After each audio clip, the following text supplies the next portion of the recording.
अस्सलाम वालेकुम अटक के बासियों, क्या हाल है? ठीक है, खैरियत है। एक छोटी सी बात आपके साथ पहले भी मैंने शेयर की थी, जो कि अब छोटी नहीं बल्कि बड़ी हो गई है, और वो ये है कि ये सामने आपके जो कैमरे देख रहे हैं, ये कैमरे अब ऑन हो गए हैं और अब इस पे न सिर्फ सेफ सिटी प्रोग्राम जो है वो जारी हो गया, बल्कि अब इस पे रॉन्ग साइड से आने वाले या गाड़ियों के बेल्ट न बांधने वाले या मोटरसाइकिल सवार हेलमेट न पहनने वाले या और जो आप इशारे विशारे नहीं इस्तेमाल करते, या आपने वो जो लाइट्स लगाई होती हैं गाड़ियों में और वो जो है ना वो बड़ी तेज़ी से आपने फुल बीम पे जा रहे होते हैं, और या उसमें वो जो सर्च लाइट आपने लगाई होती है, वो तमाम चीज़ें जो हैं वो अब काउंट होंगी, उसको देखा जाएगा। लिहाजा आप जब भी कभी शहर में ड्राइविंग करने लगे, शहर में नहीं बल्कि आमतौर पे भी जब आप ड्राइविंग करें तो आप हेलमेट का इस्तेमाल करें, प्रॉपर कानून की पासदारी करें, कानून पे चलने का सिस्टम जो है वो अपने ऊपर लागू करें, और इससे इस कानून पर चलने और कानून का एहतराम करने का जो सिस्टम है वो अपने ऊपर राइज करें, ताकि आप कानून की पासदारी भी करें, आप बेहतरीन शहरी भी लगें, और इसके अलावा ये कि आपके पर्चे भी ना हो, क्योंकि आप ई चालान शुरू हो गए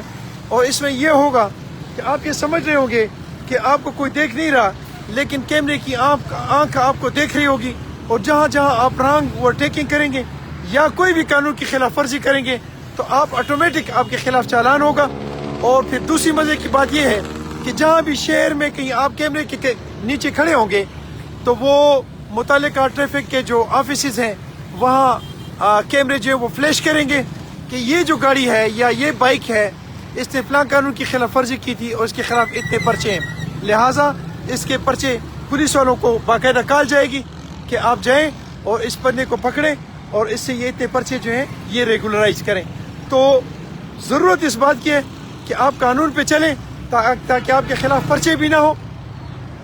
आप एक बेहतरीन शहरी भी लगें, आप खूबसूरत शहरी लगें, और जब आप कानून की पासदारी करेंगे तो आपको भी आसानी होगी और शहर में दूसरे लोगों को भी आसानी होगी। साथ ही साथ मैं ये जो सामने इस अटक में ये रेलवे पुल के साथ यहाँ से एक चढ़ाई बनी हुई है, जब वहाँ नीचे से गाड़ियाँ आती हैं और यहाँ ऊपर वो किसी भी साइड पे जाना चाहती हूँ, साइड पे जाना चाहती हूँ या इस साइड पे आना चाहती हूँ, तो उनको बहुत ज़्यादा मुश्किल होती है। तो साथ साथ मैं इंतज़ामिया को भी रिक्वेस्ट करता हूँ कि आप लोग जहाँ जहाँ आवाम के लिए मुश्किलात हैं उसको हल करने की कोशिश करें। मुझे एक भाई ने बाकायदा फ़ोन किया था कि ये जो उतराई है या चढ़ाई है जो भी है, इस पे हमारी मुश्किल ये होती है कि जब हम वहाँ से चढ़ाई पे ऊपर आते हैं और हमने अपने राइट साइड पे लेफ्ट साइड पे टर्न करना हो तो हमें बड़ी मुश्किलात होती है, क्योंकि हमें गाड़ियाँ रास्ता नहीं देती, यहाँ पे बहुत मुश्किल होती है। तो इंतज़ामिया से रिक्वेस्ट है कि इसको यहाँ इस रोड को एक गोलाई की शक्ल में बनाए, यहाँ से ये इलीगल एनक्रोचमेंट ख़त्म करे जो सामने रेडी खड़ी है, और यहाँ से प्रॉपर कैटाइज लगा के उसको थोड़ा सा रास्ता दिया जाए, ताकि आवाम न सिर्फ ये कि उनको पर्चे हो, उनको चालान हो, ई चालान हो और वो टार्चर हो, बल्कि वो फैसिलिटेट भी हो, और जब वो किसी रास्ते से गुजरे तो वो बड़ी आसानी से गुजर सकें, बगैर किसी जहमत के, बगैर किसी तकलीफ के और बगैर किसी ई चालान के, और फैसिलिटेट भी हो सकें। अल्लाह करे कि मेरी इस धरती में मेरे बच्चे मेरे समेत कानून पे चलने वाले बने, कानून की रिस्पेक्ट करें, अपना लाइसेंस अपना शनाख्ती कार्ड साथ रखें और एहतियात करें और कानून पे चलें, ताकि हम बेहतरीन शहरी साबित हों। और अल्लाह करे कि मेरे इस मुल्क के जो करते धरते हैं इनके दिल में ऐसा रहम पैदा हो कि वैसे कवानीन बनाएं जिससे इस मुल्क के जो अवाम है वो चूँकि वैसे भी बहुत ज़्यादा टैक्सों के नीचे बटे हुए हैं, टैक्सों के नीचे हैं और वो तकलीफ में हैं, ताकि उनको सहूलत हो और वो फैसिलिटेट हो, उन पे जुर्माने कम हो लेकिन उनको फैसिलिटीज़ ज़्यादा मिलें। अस्सलाम वालेकुम रहमतुल्लाहि व बरकातुहू।